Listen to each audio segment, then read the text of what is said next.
बिस्मिल्लाहिर्रहमानिर्रहीम। अस्सलामुअलैकुम। आप देख रहे हैं डीडीपी एनालिटिका। आज हम बात करेंगे आज के वाक़यात पे जो कि बड़ा तेज़ी से रूनुमा हुए, और ये वो है जो 70 अवान को अरेस्ट किया गया, एक FIR दर्ज हुई, अरेस्ट किया गया। और वाक़या ये था कि उन्होंने मज़ार कायद पर जाके ऐन कायद आज़म के मरकज़ के साथ वहाँ पे हुल्लड़बाजी की और इंतहाई जहालत का मुजाहरा किया, जिसके बाद उनके खिलाफ FIR दर्ज हुई और फिर रात को गिरफ्तारी हुई। अब इस सारे किस्से को बड़े ड्रामाई अंदाज में देखा गया। पहले बात तो ये कर लीजिए कि इस पे 2 प्रेस कॉन्फ्रेंसेस की गई। एक मुराद अली शाह साहब ने की और दूसरी प्रेस कॉन्फ्रेंस जो थी वो बाद में शाम के वक्त बिलावल जरदारी ने की। जो प्रेस कॉन्फ्रेंस की मुराद अली शाह साहब ने, उसमें उन्होंने कहा कि जो कुछ सफदर ने किया वो ठीक नहीं था, वो दुरुस्त नहीं था, गलत था, नहीं होना चाहिए था, लेकिन ये FIR हमने दर्ज नहीं कराई, ये इसमें हमारा हाथ नहीं है और हम तहकीक करेंगे कि ये कैसे FIR दर्ज हुई। ये एक कोशिश है, हमारा जो PDM का इत्तेहाद है उसमें दरारें डालने की कोशिश है और हम ये इसको कबूल नहीं करेंगे, इसकी तहकीक करेंगे। इसके साथ ही जब रात को कॉन्फ्रेंस होती है, प्रेस कॉन्फ्रेंस करते हैं बिलावल जरदारी, तो वो उसको और भी उन्होंने उसका जो पारा था वो चढ़ा दिया और उन्होंने कहा कि जनाब ये पुलिस की बेइज्जती है और हम बर्दाश्त नहीं कर सकते, और पुलिस जो है वो इससे बड़ी डिमोरलाइज्ड है और हम चाहेंगे कि इस पे तहकीकात हों। और मैं अपील करता हूँ चीफ ऑफ आर्मी स्टाफ से, DGISI से, कि वो देखें। लिहाजा चीफ ऑफ आर्मी स्टाफ ने फ़ौरन ही एक तहकीकात का ऑर्डर दे दिया, इंक्वायरी की जाएगी और इंक्वायरी की बुनियाद पे ये पता किया जाएगा कि आखिर असल किस्सा है क्या। दूसरी तरफ ये है कि मुख्तलिफ बयानात भी आते रहे, कन्फ्यूजन बड़ा मौजूद है। तहकीकात अपनी जगह पे, लेकिन क्या आम आदमी को कोई समझ लगती है इस इशू में कि क्या किया जा रहा है और कहा क्या जा रहा है। सबसे पहले मोहम्मद ज़ुबैर साहब का बयान सामने आया जिसमें उन्होंने कहा कि IG पुलिस को अगवा कर लिया गया है और अगवा करके उससे ज़बरदस्ती एक FIR दर्ज कराई गई है। अगवा करना तो एक अगर हुआ तो वो एक ज्यादती है जिसका बिल्कुल नोटिस लिया जाना चाहिए, और अगर किसी ने किया तो उसको सजा होनी चाहिए। IG पुलिस जो है वो बड़े काबिल एहतराम हमारे सूबाई अफसर होते हैं, सूबे के पूरे सूबे का लॉ एंड ऑर्डर उनकी जिम्मेदारी होती है, लिहाजा उनका एक अपना तकद्दस है जो मेंटेन करना चाहिए। लेकिन दूसरी तरफ यह है कि अगर FIR दर्ज नहीं की जा रही थी तो क्या ये कानूनी अमल है? क्या ये काबिल माफ़ी है कि कायद आज़म के मज़ार की तौहीन, उसका तकद्दस पामाल किया जाए और पुलिस FIR ना करे? सो ये भी एक अमल है जिसकी तहकीक करनी चाहिए और मेरा ख्याल है की जाएगी, इसको भी खंगाला जाएगा कि क्या हुआ क्या। दूसरी तरफ ये है कि जो बयान IG साहब ने कहा कि मुझे तो किसी ने अगवा नहीं किया, और फिर आप देखिए कि ज़ुबैर साहब के बयान के बाद एक मुस्तफ़ा नवाज़ खोखर साहब हैं, उनका भी बयान आया।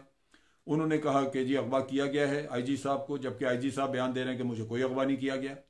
और उन्होंने कहा कि अगर ये अगवा का मामला दुरुस्त है तो फिर इस सूरत में DG रेंजर्स को वहाँ से हटाया जाना चाहिए, उसको पर्सोना नॉन ग्रेटा डिक्लेयर कर दें, ये कर दें, वो कर दें। उन्होंने अपने तरफ से सजाएं सुनाई।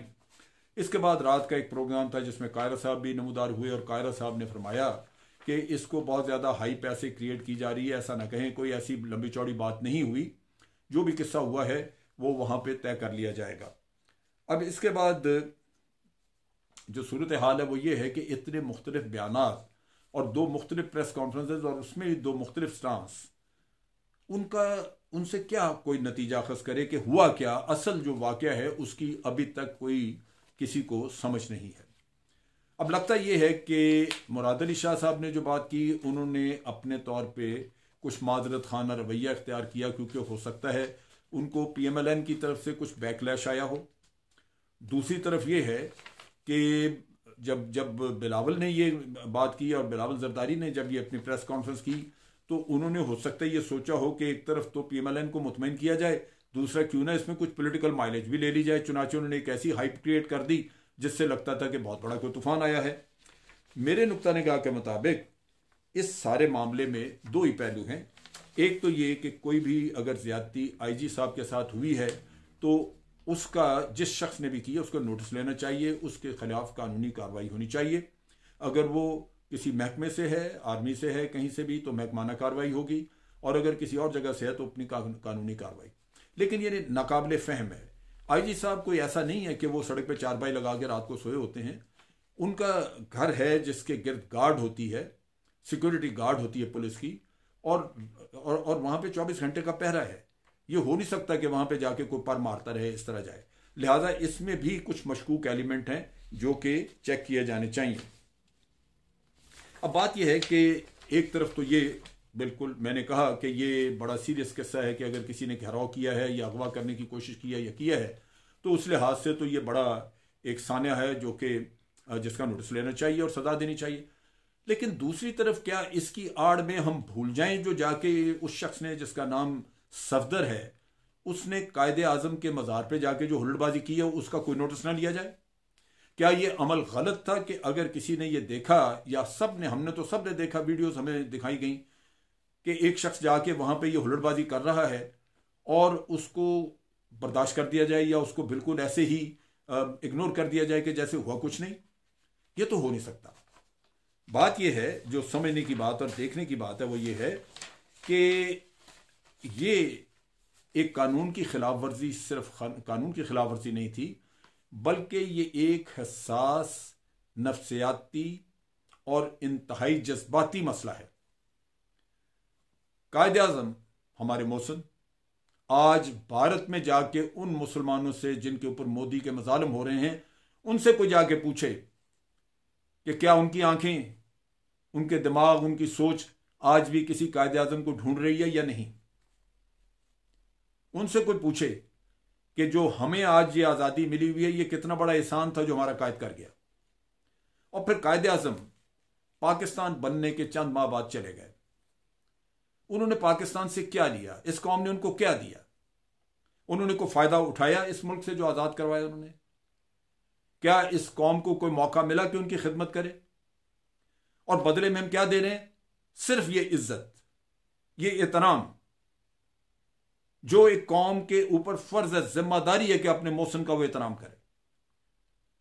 आपने एक मज़ार बनाया कायदे आज़म का, कई साल लगे, बना, फिर उसके कवायद व ज़वाबित बनाए गए, और आज वहां पे इतना एक दबदबा, रोब और एहतराम और प्रोटोकॉल है वहां पे कि रोजाना सुबह वहां पे नेवी की गार्ड उतरती है, सुबह चढ़ती है, रात को उतरती है, और उसके साथ साथ 24 घंटे अंदर गार्ड होते हैं, सैल्यूट की जाती है, फॉरेन डिग्निटरीज आती हैं, वो अपना इंदराज करती हैं विजिटर बुक में, और फिर वहाँ दुआ फातिहा पढ़ी जाती है। जहाँ ये शख्स हुल्लड़बाजी कर रहा था वहाँ इमाम खड़ा होके तो वो दुआ करवाता है, और बाकी सारे लोग जो कब्र के गिर्द जो जाली है मरकत के गिर्द, वो उससे बाहर होते हैं, वो हटा के अंदर नहीं जाया जा सकता। लेकिन ये सब कुछ आपने देखा। अब ये सारा कुछ इसलिए कि पीपल्स पार्टी एक इत्तेहाद कर बैठी है उस पार्टी के साथ जिसके कायद को वो कहा करते थे मोदी का जो यार है, गद्दार है, गद्दार है, और जरदारी साहब जिसको नासूर कहा करते थे। अब चूंकि उसके साथ वो इत्तेहाद कर बैठे हैं, इसलिए हम सब पे फर्ज है कि हम भी अपने कायद की तौहीन होते देख लें।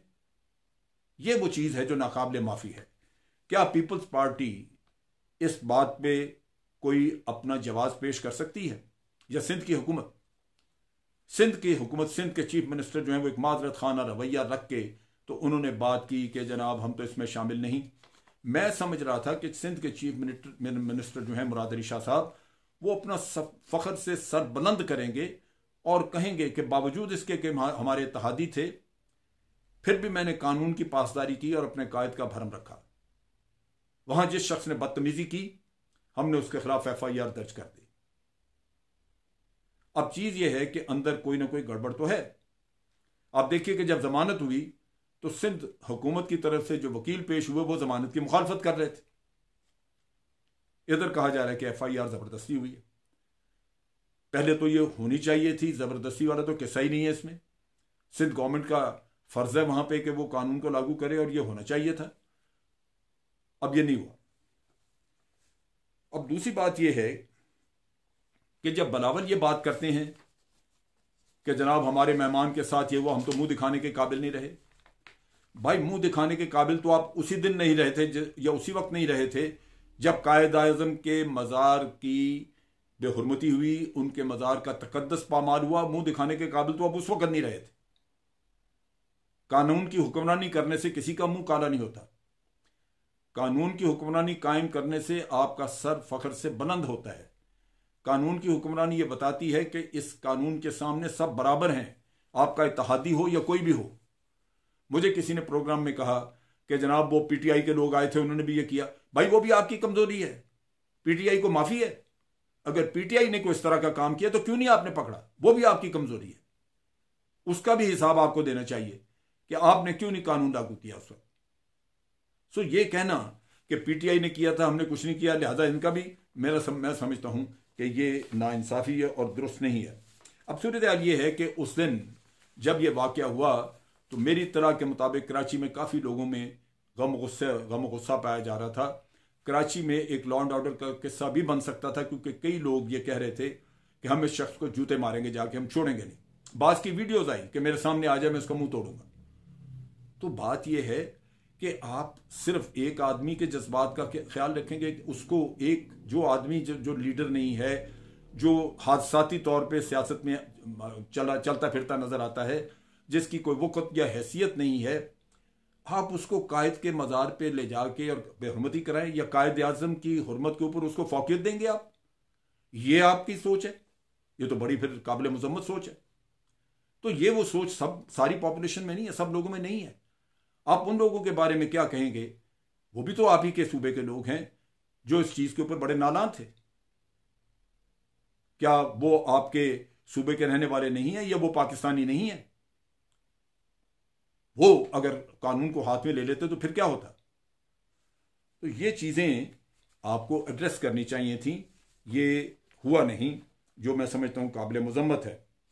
अब बात यह है कि कानून तोड़ने पे पुलिस की जिम्मेदारी थी एफआईआर दर्ज करना, उन्होंने नहीं की, इसकी तहकीक होनी चाहिए। और उसके साथ साथ ये भी ज़हन में रखिए कि जहां अगर वाकई कोई अगवा का किस्सा हुआ है तो जहां उस शख्स के खिलाफ एक मुकदमा या सजा अमकमानी तौर पर जो भी हो सकता है वो किया जाए।